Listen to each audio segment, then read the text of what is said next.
Knew the story of champion drivers of the 1960s and 1970s. This time we concentrate on Belgium's Jackie Ickx, twice a runner-up in the World Championship, and England's Brian Redmond, one of the most entertaining and best sports car drivers of all time. Jackie Ickx rose to prominence through saloons. He then had a successful career in Formula 2, coming to the notice of Jackie Stewart.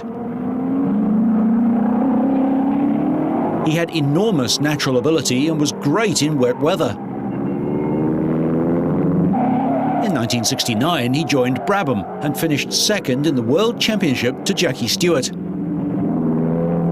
He seemed to have all the talent, but Brabham designer Ron Turenak puts it into perspective, comparing him with Jochen Rindt and Dan Gurney. I was much closer to Rindt than the others. We actually roomed together during the year he drove for us, and he's a very likeable guy. Dan, of course, just flew in from America and did the race and went back again, so one didn't get the same relationship with him, but he was equally fast. Ickx, I would say, a strange person. I got along well with him, but he was a bit more like a spoilt schoolboy or a prima donna. I think when he was on his own, when Jack broke his ankle, he rose to great heights, and in fact in one classic race beat Stewart at in Canada, Mosport Park. In fact, Stewart went off the road when he was being passed. So he could rise to those heights if he felt everything was behind him. And so too could Brian Redmond, who also drove for Ferrari. Well, it wasn't that. I was invited to drive the Formula 2 car, and I went to test it at Modena, and engineer Figueri was in charge of the test, and partway through, about lunchtime, he pointed across to the trees and he said, "Brian, you see over there?" And there was this rain-coated figure. He says, "It's Signor Ferrari," to make me go faster. So I tried a bit harder, and they asked if I'd drive the car at the Nürburgring on the Sudschleif, which is still a very difficult track, uphill and downdale, and about 4 miles around instead of 8 miles around. And in practice I did fine, I was fine, the car was nice, I liked it, and I came in 10 minutes from the end of qualifying, and Figueri said to me, "Why you come in?" I said, "I've gone as fast as I can." He said, "Go out and try harder." So I went and drove like a maniac. He said, "You're in 10th place." And I went a tenth of a second faster, and I'd been in 4th place all along. So I was pretty unimpressed with this. And so in the race, I was lying 4th in a tight bunch. Jackie Ickx, the team leader in the Ferrari, was 1st. Piers Courage was 2nd in the Brabham. And Kurt Ahrens, the German, was 3rd, and I was just behind Kurt. We came past the start and finish line on the 4th lap, and I got a stone through my goggle here. And I thought it had hit me in the eye, and I braked, flung my hand up, flung my goggles off, and I was like this. And then I went around the track, another 4 miles at very slow speed, came into the pits, and Figueri said, Brian, what to stop?" I said, And he went, "It's okay, where are your spare goggles?" I said, "I don't have any." And he flung me Ickx's spare goggles, which were dark green.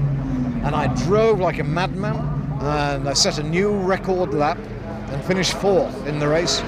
And when I got back into the hotel room, I sat on the bed and I just went, "I'm going to get killed," I thought.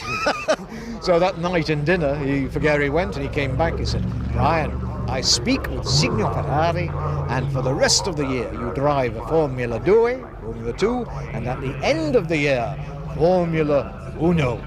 And I said, "No." I said, "If I drive for Ferrari, I'll be dead by the end of the year."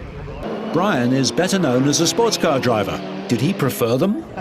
No, I prefer open-wheel single-seaters. I was the American Formula 5000 champion in 1974, 5 and 6, with a certain Mario Andretti finishing 2nd in 74 and 5, and Alan Cecchini finishing 2nd in 76, and I prefer single-seaters. They're so much more accurate than a sports car, even though, like the 312 PV, that was really a Formula 1 car with a body and made bigger, to take 2 seats, but all the running gear was Formula 1.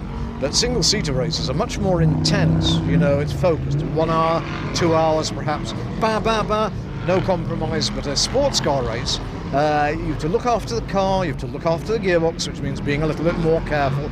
And yes, you do have some great races, but the single-seater is nicer, it's more fun, really.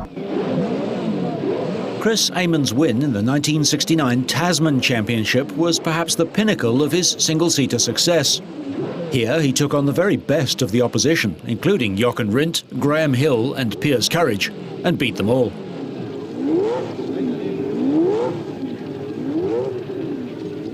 He stayed with Ferrari to prove he had the pace, but 1969 wasn't a success, and he left the team in 1970 to go to March Engineering with their new March 701.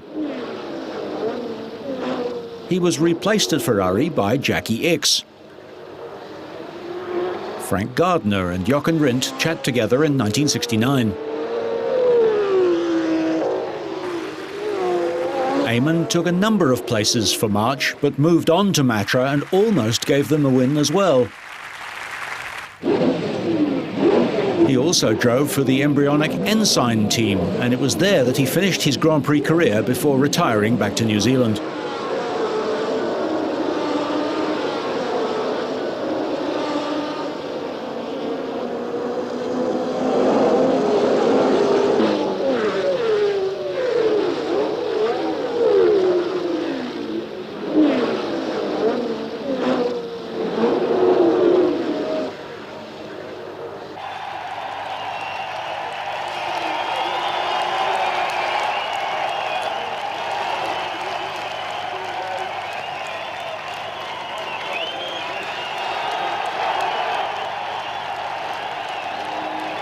Chris Amon's win in the 1966 Le Mans 24-hour race was with the big 7-litre Ford.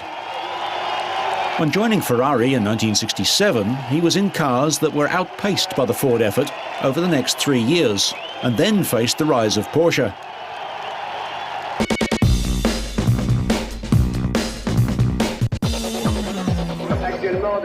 In 1968, Ford pulled their works team out of sports car racing, but the program continued with the John Wyer Gulf team.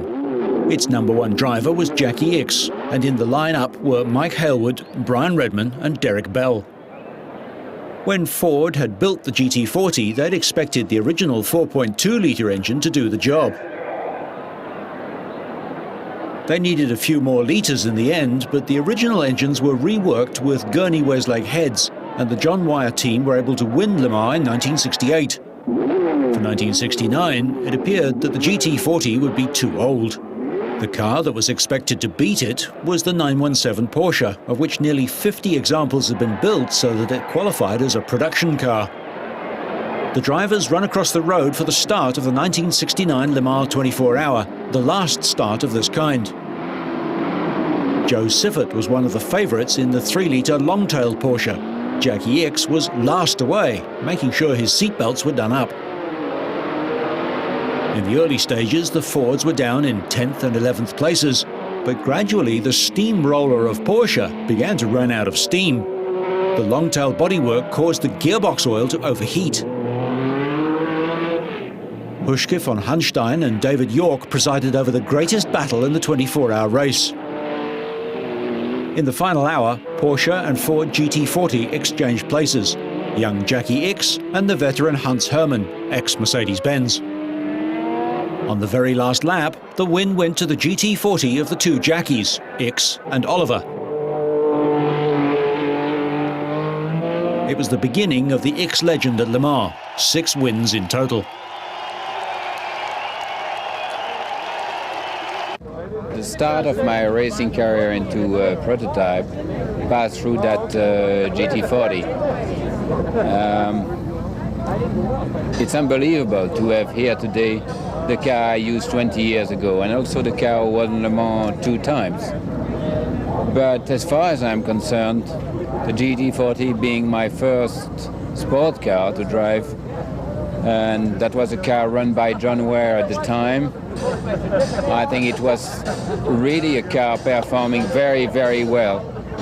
Considering that Ford redraw with the Mark II and other cars officially, the car was taken by John Wyer and developed, and for 3 years in a row the car could compete with the works Porsche car, and with a lot of efficiency. And we won with Brian Redman a lot of major races. What's the secret of doing well at Le Mans? I think you've got the secret is that first you have to be extremely lucky, and second you have to be in one of the best possible team in Le Mans. Otherwise you won't win. If you are assisted by a very good co-driver, then your chances increase too. But I think the success is a lot of luck, I believe. Well, Brian is still a professional driver today, and I think I retired for now about 4 or 5 years.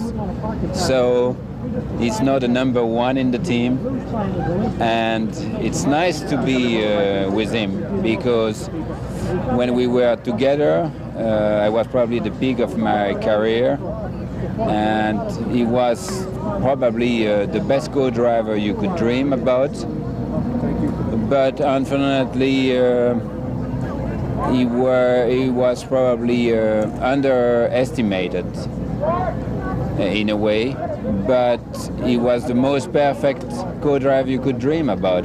And that's the reason why we share so many successes.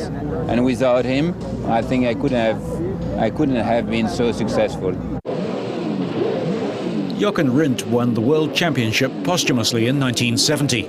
It was Jackie Ickx's best year in Formula One, and he could have won the title.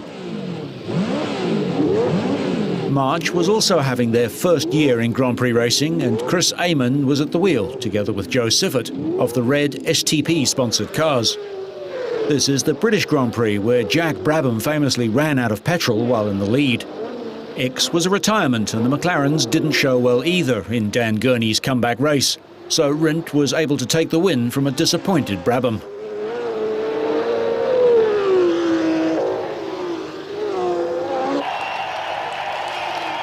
Ickx's problem in Formula One was that he disliked testing, and by now it was necessary to spend time doing that if you were going to be successful. In the Italian Grand Prix, the race for which in practice Rindt had lost his life, Ickx drove a fine race, but it was his Ferrari teammate Clay Regazzoni who took the win. Emerson Fittipaldi spoiled Ickx's chance of taking the championship, and he never really had another opportunity. Ickx drove for Lotus, Ligier and Williams towards the end of his career, but Grand Prix racing required more effort than Jackie was prepared to give, and this was really his downfall. He compensated with more sports car and long-distance rally victories. After their win in the 1969 Le Mans, John Wyer's team were invited to try a different car, and so came about the famous Gulf Porsche 917s. On the driving staff, the likes of Joe Siffert, Pedro Rodriguez and Brian Redman. Siffert and Rodriguez were immensely quick. Rodriguez was particularly good in the rain, but like Ickx, had a distaste for testing. The Gulf Porsches won a succession of races, despite the fact that Porsche entered another team via Austria to try and take the crown away.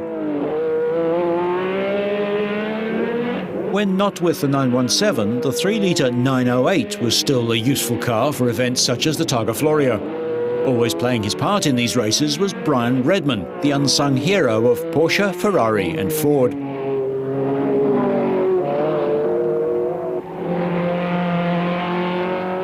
At Spa, these cars were quicker than the Formula Ones.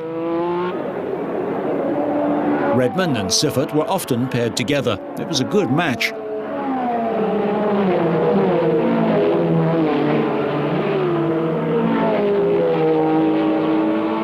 Of all the drivers, Brian Redman had the longest top-line career, and he really enjoyed his time with Porsche. They were really terrific, and in fact I drove for Ferrari for 2 years and for Porsche for 2 years. So, but somehow those 69 and 70 in the Porsche, which was the first time they'd won the World Championship, somehow seemed a bigger thing than when I drove for Ferrari, who also won the World Championship in 1972, and then I drove again in 73. And in both cases, the teams were terrific. We had none of the famous Ferrari histrionics, the throwing and the yelling. We didn't have any of that. The team was run by the Swiss, Peter Shetty. It was superbly run. And I only met Enzo Ferrari once. I went to Maranello and I was invited to lunch, and he only spoke 2 words to me. You know what he said?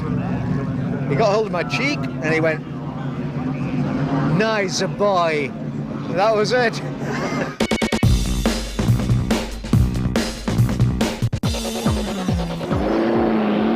If Porsche's 1969 Le Mans race was a disappointment, things were much better in 1970.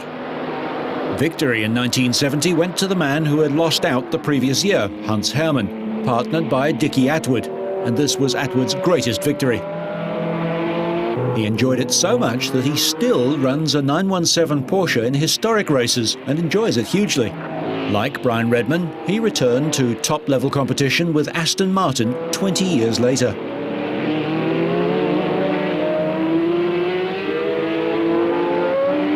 Attwood was second in 1971, which was another Porsche-dominated race, but it was not the end for the Gulf-sponsored team. When the GT40s and the 917s were out of the game, John Wyer's team built their own Cosworth-powered Mirage. No one had won the race with a Cosworth-engined car, the vibrations from which would often result in gearboxes having to be rebuilt in the pits during the race.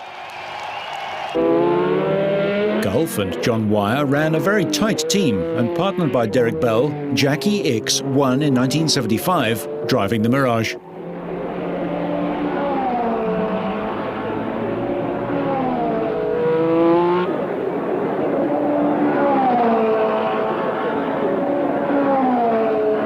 Brian Redman looks back at how the teams were managed. Now, the style of management of the teams has changed quite a lot, because today there are immense commercial and financial pressures on the teams, and this is reflected in every aspect of it, from top management down to the man that sweeps the garage floor. Today, as in all sports, it doesn't matter what it is, the pressure is far greater, and in practical terms that means that 20 years ago, driving for John Wyer or for Porsche, any of the top teams, and John Wyer in particular, the style of life was very important. It was important to him and to the team that you stayed at the best hotels, that you ate at the best restaurants, and that everything was conducted in a relatively gentlemanly manner. Now today, that gentlemanly manner has gone by the board. It's how fast you go, how quickly you can do it, and how little they can pay you. During the late 1970s and the 1980s, it seemed as if Porsche could do no wrong at Le Mans, and neither, for that matter, could Jackie Ickx or Derek Bell. With an interruption from Renault in 1978, it was basically a Porsche benefit for years. And the winner was invariably either Ickx or Bell, or a combination of both.